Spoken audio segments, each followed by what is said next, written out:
राम राम, जय माता जी। मेरा यूट्यूब चैनल पर आप सभी का स्वागत है। आप सब कैसे हैं? मैं आशा करती हूँ आप सब स्वस्थ होंगे, मस्त होंगे, अपने अपने काम में व्यस्त होंगे। मेरा चैनल के नाम है सुनीता इंटरटेनमेंट। एक बार ज़रूर सर्च करिए और प्यारा प्यारा गीत सुने।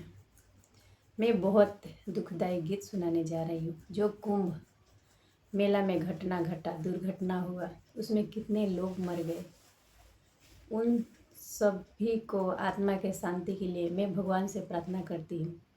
और आप लोग भी उन सज्जन के लिए, उन लोगों के लिए आप भी भगवान से प्रार्थना करना कि वो लोग का आत्मा के शांति मिले। मैं एक श्रद्धांजलि गीत सुनाने जा रही हूँ आप सबके बीच। गीत पूरा सुनना। कुंभ में घटले बा घटनवा हो, कुंभ में घटले बा घटनवा हो, चमनवा कई घर के उजरल। कुंभ में घटले बा घटनवा हो, चमनवा कई घर के उजरल। बुझी गईले घर के दियनवा हो, चमनवा कई घर के उजरल। बुझी गईले घर के दियनवा हो, चमनवा कई घर के उजरल।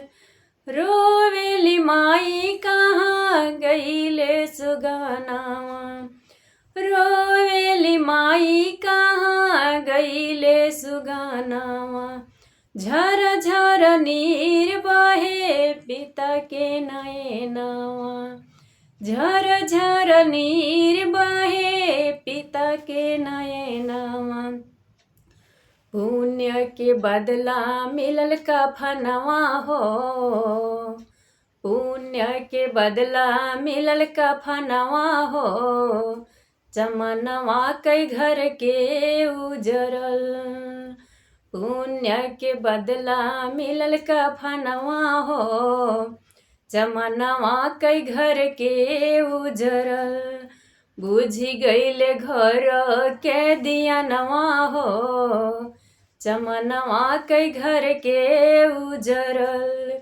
कैसे मनई है बहिनी राखी के त्योहार हो, कैसे मनई है बहिनी राखी के त्योहार हो। शोकवा में डूबल बाड़े सारा परिवार हो, शोकवा में डूबल बाड़े सारा परिवार हो। सुन भइले घरवा दुआरवा हो, सुन भइले घरवा दुआरवा हो, चमनवा कई घर के उजरल।